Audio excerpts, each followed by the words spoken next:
मित्रांनो, तुम्ही अरबी समुद्राच्या किनाऱ्यावर वसलेली कोकणातील प्रत्येकाशी पाहिलीये का?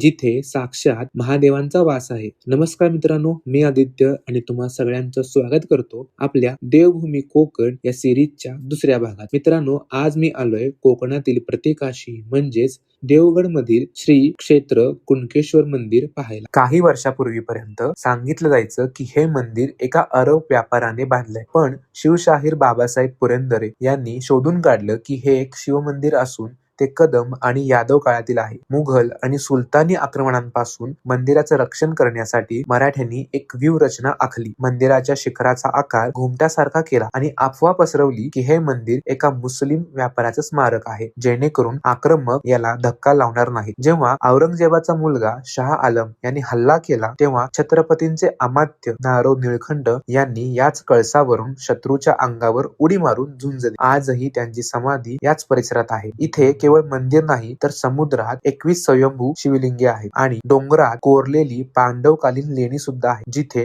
राजघराण्यातील स्त्री पुरुषांचे दुर्मिळ मुखवटे पाहायला मिळतात. इतिहास, रहस्य आणि निसर्गाचा एक अद्भुत संगम अनुभवायचा असेल तर एकदा श्री क्षेत्र कुणकेश्वरला नक्की जा. हर हर महादेव.